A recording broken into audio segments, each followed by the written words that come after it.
আমাদের কুমার নদীতে একটা লাশ ভেসেছে, তো আমরা রান্না করার থেকে দৌড়িয়েছি দেখার জন্য। দেখেন আমরা ওপার যাব, ওই দেখেন কত মানুষ যাইতেছে। তো আমরা ট্রলার অপেক্ষা করতেছি, ট্রলার উঠে যাবো।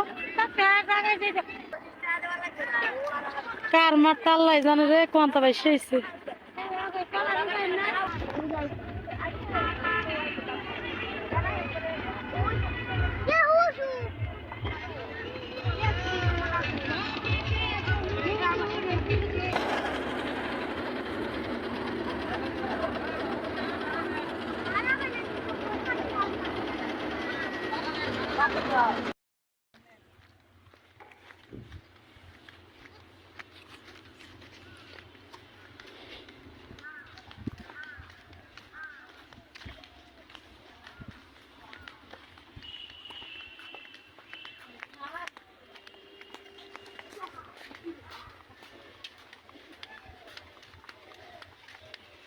কোন দিক দিয়ে যাবো?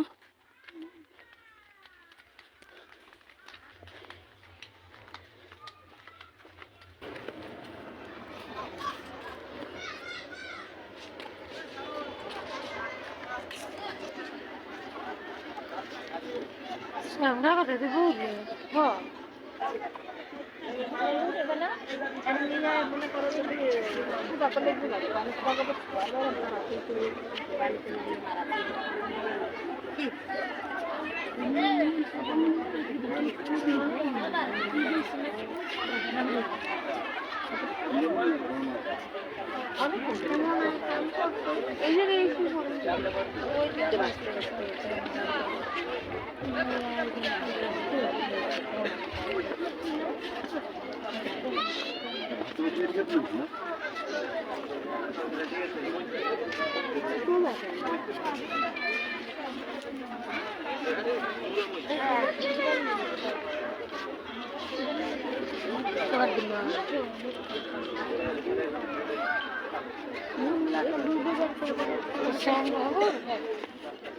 বুড়ে লোক রে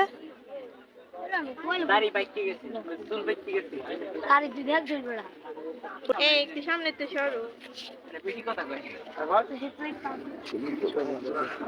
ভাই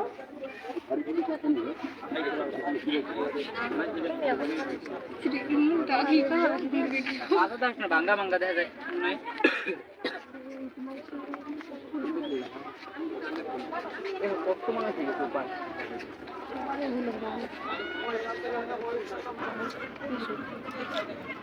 আর ব্যাগটা নিস ব্যাগ কিছু না তুই আনকে তো বেড়ে ব্যাগ খাতা আছে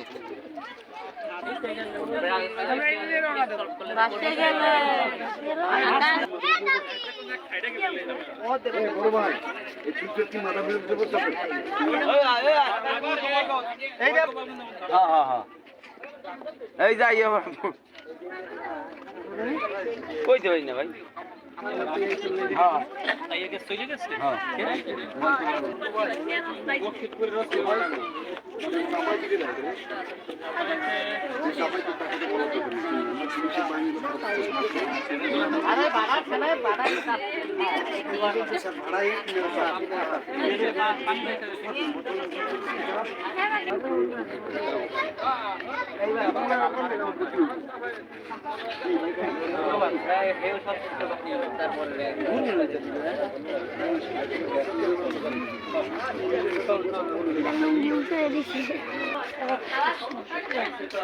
লাশটা হলো মুরব্বীর, একটা মুরব্বীর লাশ।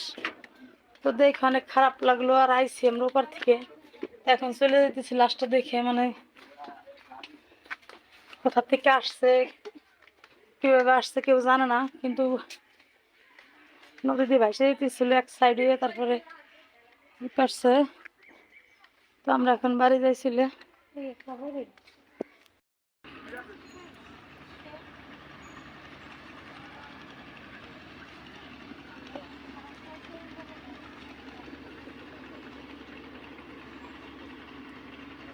ট্রলারের অপেক্ষা করতে আসছি না, কোন সময় আসে।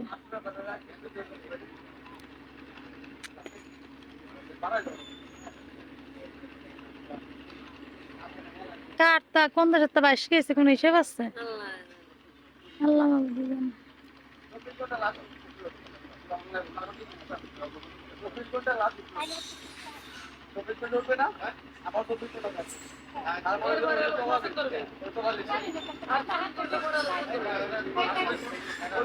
তো ওই যে ট্রলার আসবে তারপর পারাবো, মানে কষ্ট হয়। তারপর যাবো বাড়ি। দেখ সুন্দর আমার বাপ চুলাই তো নালে আজকে মানে ট্রলার চলে এসেছে, এখন আমরা বাড়ির দিক যাবো।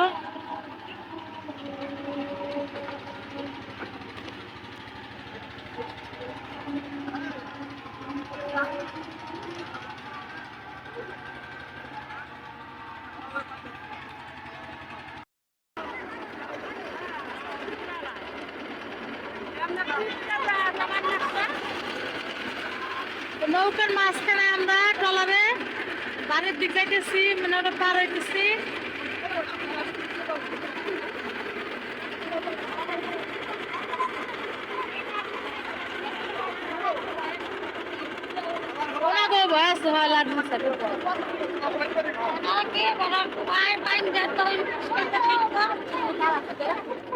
বেরিয়ে দিয়ে চাপ দিয়ে রাখছে বুঝছো।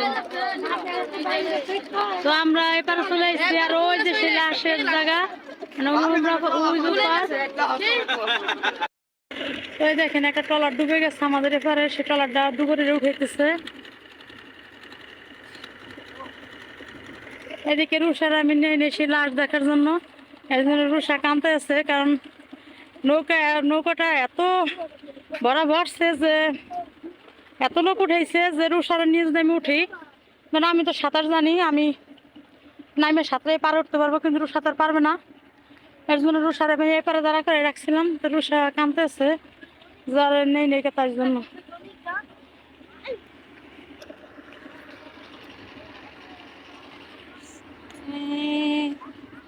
বাড়ি চলো, বাড়ি চলো।